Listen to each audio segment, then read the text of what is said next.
गोविन्दाय नमो नमः। आपदामपहर्तारं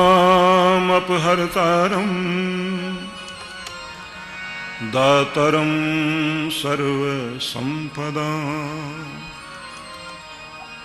लोकाभिरामं श्रीरामं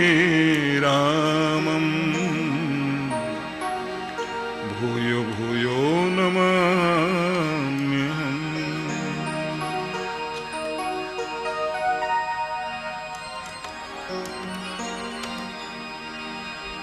ॐ नमः शिवाय। ॐ नमः शिवाय।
गुरु स्वर है, गुरु शक्ति है प्रत्येक व्यक्ति के अंदर, जो उसे ऊपर उठने के लिए प्रेरित करती है। जो निरंतर अपने गुरु से जुड़ा है, जो गुरुमुख है, जिसका ध्यान अपने गुरु की ओर जुड़ा हुआ है, गुरु के विचारों को अपना विचार बना लेता है, उन्हीं से प्राणित होता है, प्राणों को जोड़े हुए है, वह निरंतर प्रकाश की ओर बढ़ेगा, अंधेरों में नहीं जाएगा। वह गिर भी जाए तो फिर उठेगा। इसलिए सदैव उस शक्ति को जो हमें नव निर्माण की ओर प्रेरित करती है, उसे पुकारिए। वह शक्ति जो विकास की ओर ले जाती है, वह शक्ति जो हमारे अंदर आनंद को भरती है, लय में ले आती है। तीनों शक्तियां ब्रह्मा विष्णु महेश की शक्ति है, तीनों केंद्रित होकर गुरु के माध्यम से शिष्य की ओर बढ़ती हैं। जो गुरु के प्रति केंद्रित है वह त्रिदेवों के प्रति केंद्रित है, त्रिदेवों के प्रति केंद्रित होते हुए अपने जीवन को आगे बढ़ाता है। इसलिए आइए उच्चारण करें सभी।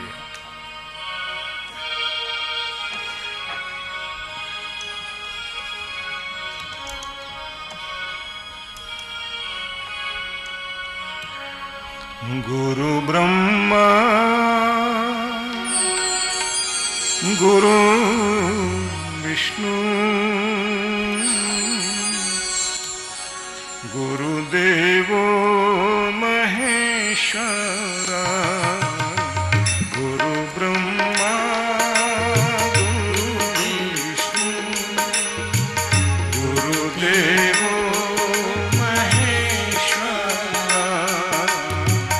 गुरु ब्रह्मा गुरु विष्णु गुरुदेवो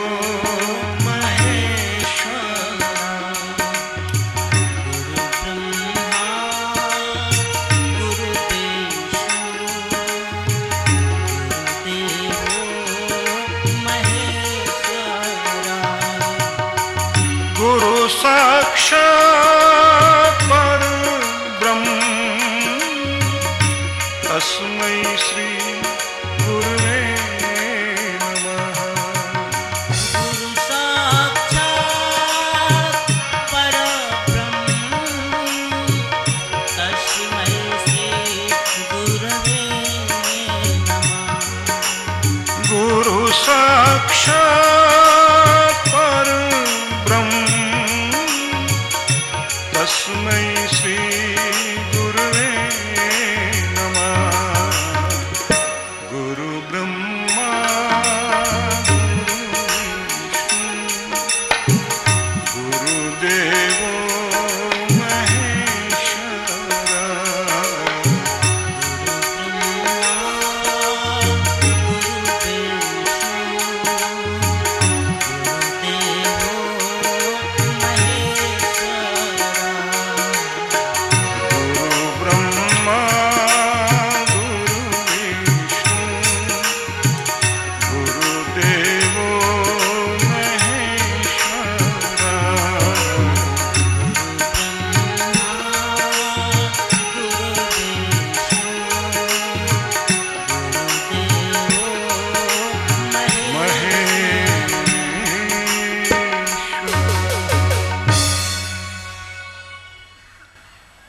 मातृशक्ति बदपुरुषों,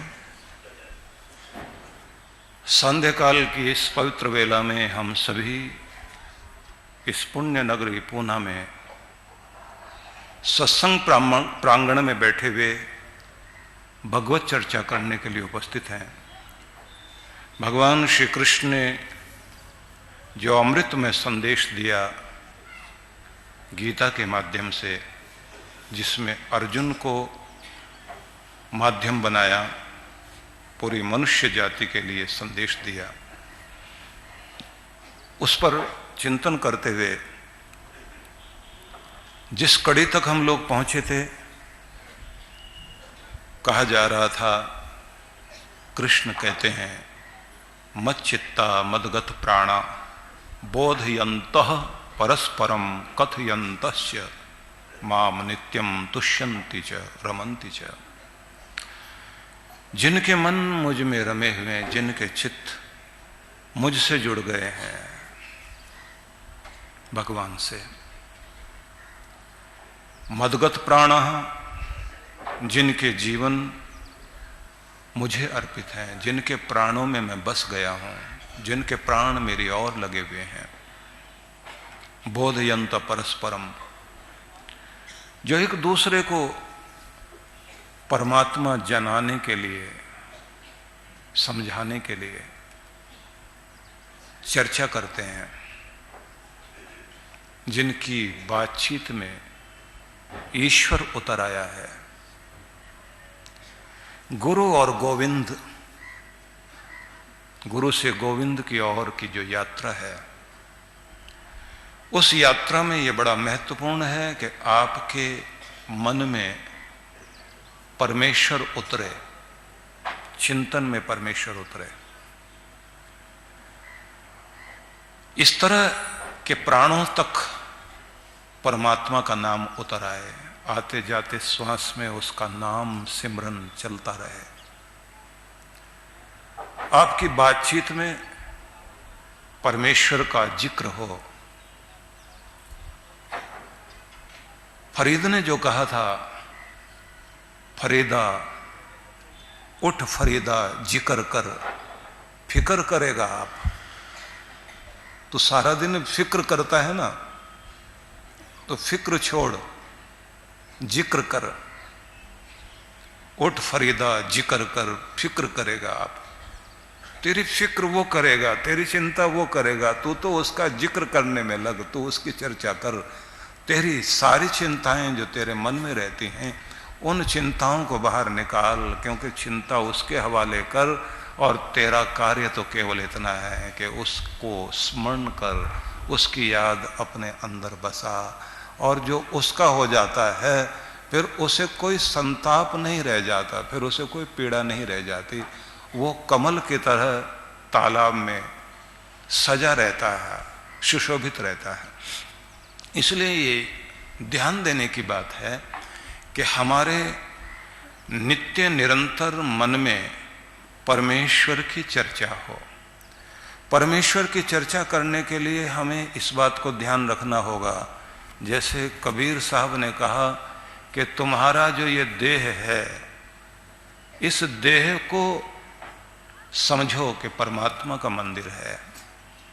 इस घट अंदर बाग बगीचे, इसमें सृजनहारा हो, इसी के अंदर निर्माण करने वाला मालिक बैठा हुआ है।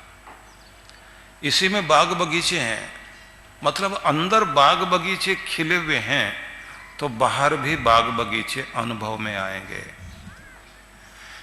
इसलिए जो लोग ध्यान में बैठते हैं तो ध्यान में चक्र साधना करते हुए अलग अलग चक्रों में अलग अलग संख्या की पंखड़ियों से युक्त पुष्प दर्शन किया जाता है।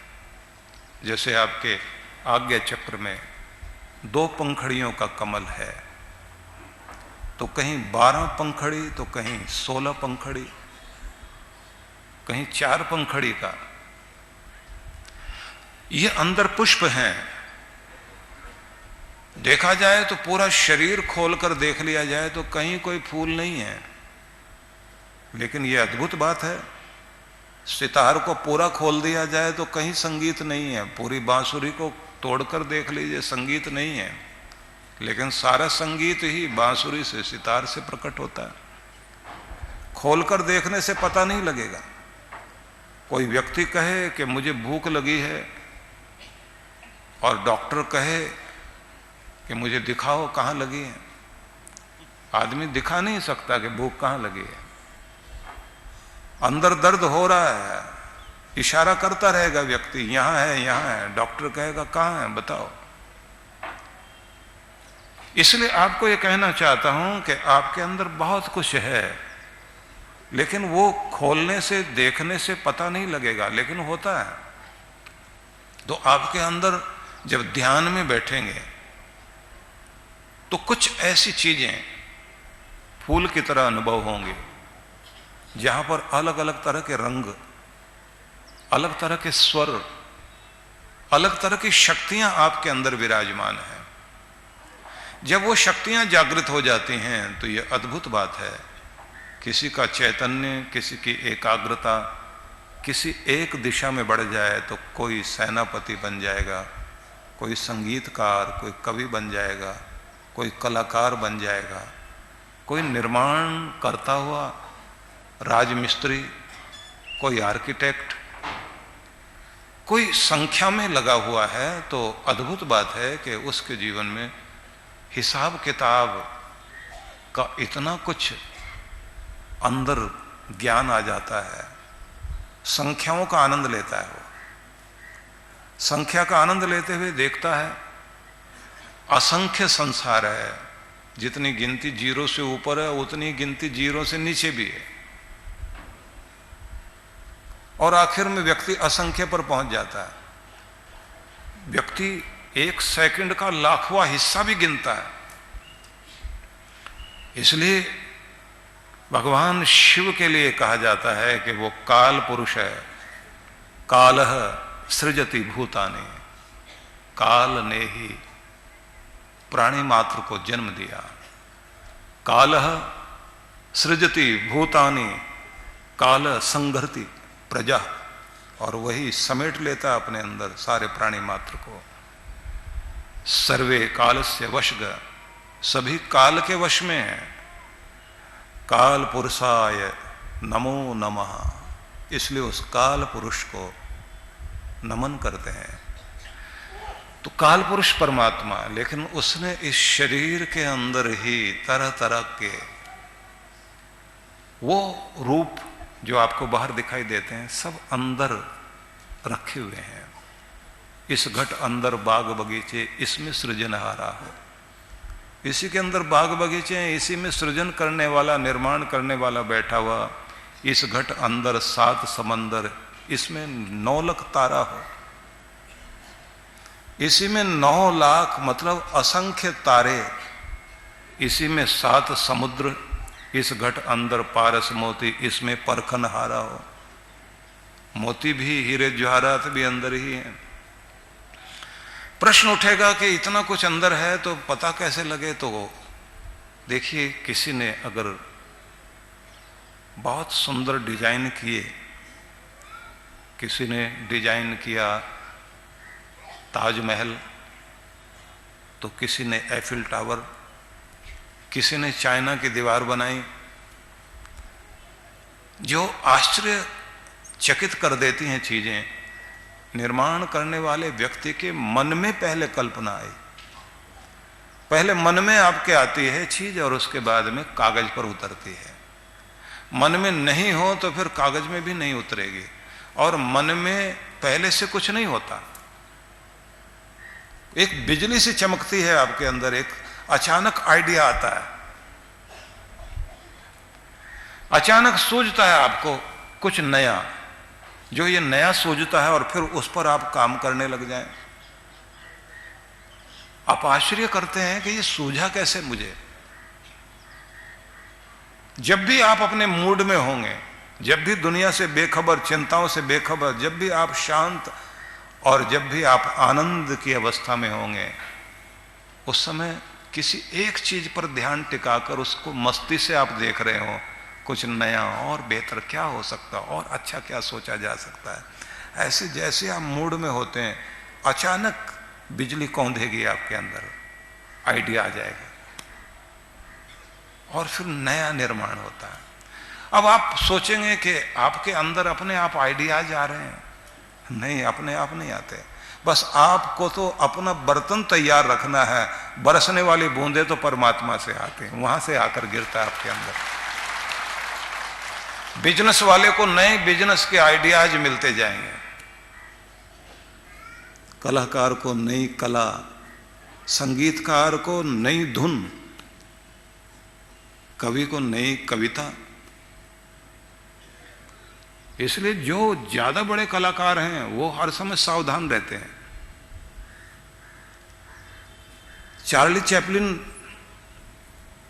जिसने हास्य को एक नया रूप दिया, इतना बड़ा हास्य कलाकार, हास्य अभिनेता, वॉइस रिकॉर्डर अपने बिस्तर के पास रखकर सोता था। रात में सपने में कोई चीज आ गई, उठ के एकदम हड़बड़ाहट में, और उसको रिकॉर्ड करता था वो, खो ना जाए कहीं। कुछ संगीतकार अपने पास वॉइस रिकॉर्डर पॉकेट में, आजकल तो आपके फोन में रहता है, साज छेड़ते छेड़ते अचानक कोई ट्यून मन में आने लगी। कभी कभी तो साज भी नहीं छेड़ना पड़ता, ट्यून आ गई, स्नान करते हुए आ जाएगी। जब भी आप दुनिया से संबंध कटेगा, अपनी लहर में, अपनी मौज में आओगे, आपका मन कहीं केंद्रित होगा, नहीं ट्यून ला ला ला ला करते करते ट्यून आ गई। हाँ, उसने उसी समय दौड़ के, कुछ तो आधा नहाना छोड़कर जाके रिकॉर्ड करते हैं उसी समय, बाथरूम में रखा हुआ है, रिकॉर्डर रखा हुआ, खो ना जाए, अभी ना खो जाए कहीं, उसे वहां रिकॉर्ड करके आएंगे। उसके बाद फिर उसको डेवलप करते हैं, फिर उसे विकास करते हैं। ये कुछ धुन आई थी मन में, फिर उसके साथ दूसरी, फिर तीसरी, ऐसी चीजें जोड़ते हैं। बाद में फिलर जोड़े जाते हैं। फिलर जोड़ते समय दूसरे बजाने वाले, संगीत वाले लोग बैठ जाते हैं, अच्छा इसमें ये भी जुड़ सकता है, इसमें ये भी जुड़ सकता है, अच्छा ट्यून थोड़ी स्लो हो रही है, थोड़ा तीखा बनाना है, अच्छा ये भी डालें, फिर ये साज करें तो और सुंदर बनेगा। वो बाद में सब सजावट है, यहां दिमाग लगाकर सजाया जा रहा है। आदमी आ गया तो उसके बाद आभूषण आ जाएंगे, जब आदमी नहीं है तो फिर आभूषण क्या करेंगे? ये बाद में आभूषण सजाते हैं। आभूषण सजाने के लिए दिमाग लगाओगे, लेकिन जो मूल चीज है वो तो अपने आप परमात्मा देता है, वो अपने आप उतरती है। आपको पता नहीं लगेगा कि कब आपके अंदर कौन सी नई चीज उतरी। और एक मजे की बात और देखिए, आप चिंताओं में पड़ जाओ और आपका ध्यान चिंता में रहे, और नई चिंता ऐसे उतरेगी ऊपर से,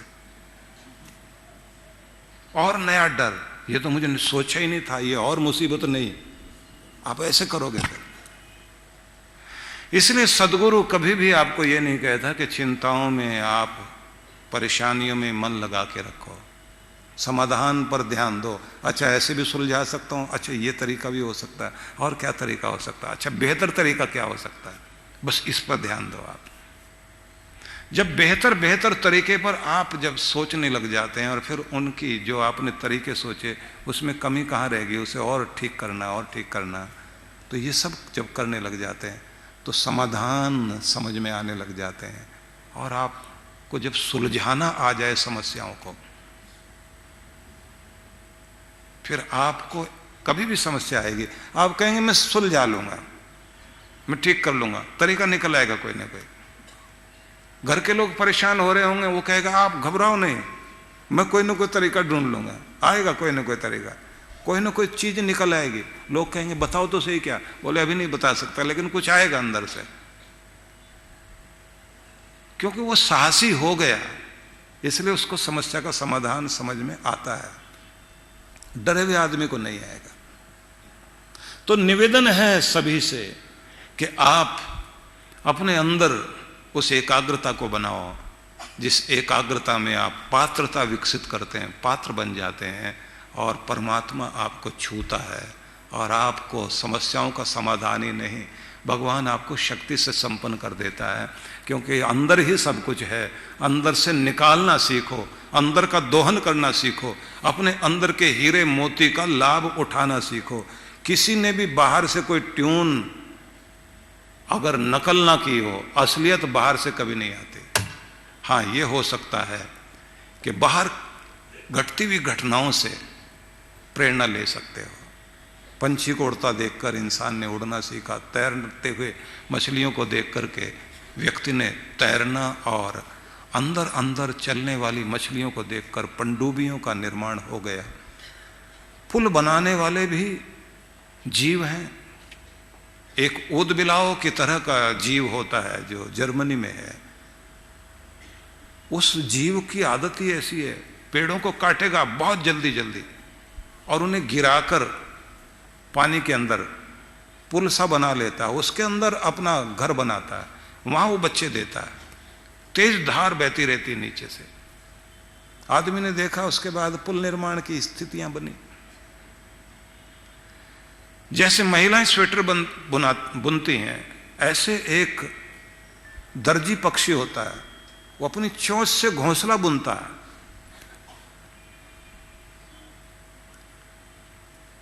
और एक अमेरिका में पक्षी है, अद्भुत पक्षी, वो नए डिजाइन बना देता है। उसके आसपास लोग, जब वो अपने बच्चे देने का समय, उसका अंडे देने का समय आता है, तो आसपास कुछ ऊन रंग बिरंगी बिखेर देते हैं और फिर वो अपना घोंसला बुनता है। आपके यहां भी बया पक्षी होता है। बया पक्षी बीन के आकार का, जिसको यहां महाराष्ट्रियन लोग पुंगी बोलते हैं ना, पुंगी के बीन के आकार के घोंसले चोंच से बुन बुन कर पक्षी बनाता है, और जिसमें 2 कमरे अंदर होते हैं और बाहर लटकने की जगह होती है। उन्हें देख देख कर इंसान प्रेरणा लेता रहा, लेकिन कोई पूछे पक्षी को किसने सिखा दिया? पक्षी के पास ये ज्ञान कहां से आ गया? आदमी के बच्चे को पानी में डालिए, वो तैरेगा नहीं, लेकिन जानवर के बच्चे को डालिए, तैरना शुरू कर देगा। ये स्वाभाविक ज्ञान जो उनके अंदर है, ये परमात्मा उनके कंप्यूटर में फीड करके भेजता है और इंसान को कहता है कि इंसान, तुम्हें स्वाभाविक ज्ञान नहीं दिया, तुम्हें अपना ज्ञान विकसित करना होता है, क्योंकि पशु जितना उसके पास ज्ञान है उससे कोई ज्यादा विकास नहीं कर सकता। इसलिए अगर सर्कस में, अब तो ऐसा नहीं हो रहा, लेकिन पहले होता था, रींछ भालू मोटरसाइकिल चलाते थे, मोटरसाइकिल चलाते हुए, साइकिल चलाते हुए बंदर घूमते दिखाई देते थे। लेकिन कभी ऐसा नहीं हुआ कि कोई भालू, कोई बंदर सर्कस से निकल जाए और उसके बाद जाकर वन में अपने बंदरों को इकट्ठा करके कहे, चलो क्लास लगाता हूं, तुम्हें मोटरसाइकिल चलाना सिखाता हूं। वो सिखा ही नहीं सकता, उसे पता भी नहीं ये क्या है, आदमी ने जबरदस्ती उससे करवा दिया। लेकिन मनुष्य का मस्तिष्क विकसित करने की संभावनाएं हैं, तो हम बाहर से प्रेरणा लेकर नया करना सीखते हैं, अंदर से नए आइडियाज ला करके उन्हें बाहर समाज में प्रयोग करके कुछ नया करते हैं। सब अंदर से आता है, या बाहर से अंदर या अंदर से बाहर, बस यही हमारे ज्ञान की यात्रा चलती है। तो सब कुछ आपके अंदर दिया गया है। तो सार क्या हुआ बात का, पूरी चर्चा का, कि आपके अंदर मौजूद है। मन जब शांत और एकाग्र होगा, जो आप पाना चाहते हैं वो निकाल पाते हैं। इसलिए ध्यान एक सुंदर माध्यम है। अपने अंदर डुबकी लगाओ, या ऐसे कह लीजिए, सबसे पहले आपको एकाग्रता सीखनी चाहिए। एकाग्रता का जितना जितना आप अभ्यास कर लोगे, उतना आप अपने जीवन में सफल होगे। इसलिए लोग बार बार कहते हैं, ध्यान लगाकर पढ़ना बेटा, ध्यान लगाकर काम करना भाई, ध्यान लगाकर गाड़ी चलाना। हर चीज में आदमी कहता ध्यान लगाकर करना, ध्यान लगाकर करना, ध्यान देखो, ध्यान से देखो, ध्यान से समझो, हर जगह ध्यान देखो। ध्यान नहीं टूटना चाहिए। बार बार आपको रोका जाता है, टोका जाता है, क्योंकि आप जो भी जीवन में पाते हैं ध्यान लगा करके ही पाते हैं। ध्यान लगा करके भगवान को भी पाते हैं, ध्यान लगा करके आप दुनिया में सफल होते हैं। और ध्यान जहां लग जाए, ध्यान मतलब मन जहां लग जाए, चिंताओं में लग जाए, चिंताओं को बढ़ा देगा, भय में लग जाए, भय को बढ़ा देगा। आपका मन एकाग्र हो जाए निराशा की तरफ, निराशा को बढ़ा देगा। मन जिधर जाए बिजली की तरह काम करेगा, हर चीज को बढ़ा देगा। बिजली जिसमें भी, ये इलेक्ट्रिसिटी पंखे में जाए पंखे को घुमा देगी, बल्ब में गई तो बल्ब को जला देगी, रोशनी देनी शुरू कर देगी। आपका मन जहां जाएगा उसी को बढ़ा देगा। तो क्या बढ़ाना चाहते हो? चिंता, डर, निराशा, दुख, परेशानी? नहीं, निर्भयता, निश्चिंता, आनंद, शांति, प्रेम, उत्साह, उल्लास, परम आनंद, परम प्रसन्नता, इसमें अपने मन को केंद्रित कीजिए। बढ़ जाएगा, बढ़ता चला जाएगा, बढ़ता चला जाएगा। इसलिए मन को काबू में रखना, मन को लगाना, मन को टिकाना, मन को एकाग्र करना, मन के द्वारा वो पाना जो हम पाना चाहते हैं। आप सोचेंगे बातें बहुत अच्छी, आपने नक्शा तो बता दिया, चले कैसे। कभी कभी हम लोग इसी तरह के प्रवचन सुनते हैं, ये करने से ये बहुत अच्छा होता है, ऐसा होता है, वैसा होता है। तो उसमें फिर ये समझ में आता है कि किसी ने कहा कि खांसी बहुत है, आप बताइए इलाज क्या है। बोले खांसना छोड़ दो, ठीक हो जाएगा। अब कोई खांसना छोड़ दे, कितनी देर रोकेगा खांसी? ये तो एक बार शुरू हो जाए, अगर दूसरे को भी थोड़ी थोड़ी लगी हुई होती है ना, एक को देख के दूसरे की भी प्रेरणा जागती है। इधर वाला खांसता, उधर वाला भी खांसता है, एक उबासी लेगा, दूसरा भी उबासी लेगा, तार झंझनाने लग जाते हैं। खुजली की बीमारी किसी को, डॉक्टर के पास गया, खुजली बहुत है, बेटा एक ही इलाज है, खुजलाना छोड़ दो, बस खांसी खुजली ठीक, खांसना छोड़ दो, खांसी ठीक। ऐसे कहने से तो किसी का कुछ नहीं होता। तो अगर हम ये कह दें नहीं खांसी ठीक करना है, और कमाल की बात है जब खांसी को याद कराओ ना, खांसी की बात भी करो, जिसकी थोड़ी बहुत रुकी होती है वो भी बाहर आने को हो जाती है, अपने आप जागती है वो। खांसने को मन होता है, एक दो ने तो ऐसे करके खांस भी लिया अभी, ये रोकने से नहीं रुकती है। तो डॉक्टर ऐसा इलाज नहीं बता सकता, ऐसा इलाज अगर बताएंगे तो फिर ठीक नहीं होगा। तो अब प्रश्न ये आएगा कि मन तो एकाग्र होना चाहिए, ध्यान लगाकर काम करना चाहिए, लगाना तो चाहते हैं, लगता नहीं, तो नहीं लगता तो फिर क्या करें? सारी समस्या तो यहाँ है ना। बहुत अच्छा बताया, इस करने से बहुत फायदा होता है, ये भी फायदा, ये भी फायदा, ये भी फायदा। तो फायदा तो समझ में आ गया, लेकिन अब करें कैसे? तो कुछ खास नहीं करना आपको। क्या करना है? जो कर रहे हो बस उसे ध्यान से करना सीख जाइए। मतलब संगीत सुन रहे हो, बहुत अच्छा लगता है, तो उसमें अभी तक आप थोड़े थोड़े डूबते थे, अब पूरी तरह डूबना सीखो। पूरा मन लगा के सुनो, आनंदित होकर, झूमते हुए, इतने तल्लीन हो जाओ, पूरा स्वाद उसका ले सको। तो जितने गहरे जाओगे एकाग्रता सधेगी। भोजन कर रहे हो, भोजन करते हुए उसमें इतना ध्यान टिका लीजिए, इतना स्वाद लो, आनंद लो, आनंद लो। हमें रीमिक्स करने की आदत है, एक चीज में दूसरी। लोग तो फल भी खाते हैं, कमाल तो ये है उसमें और 4 चीजें मिला देंगे, उसका असली स्वाद तो चला ही जाता है। संगीत भी सुनेंगे तो उसमें थोड़ा ये थोड़ा वो, और इस तरह से सारा मिक्सचर बना देते हैं।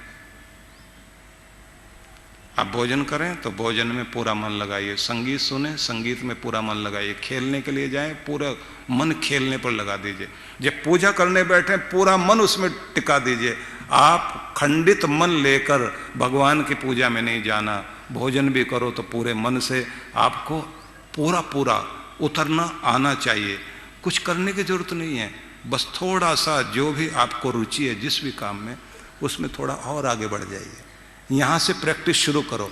जब आप बैठकर भगवान के ध्यान में, पूजा में मन को केंद्रित करोगे तो मन को तो आदत है लगने की, लेकिन थोड़ी देर के बाद वहां से भागता है।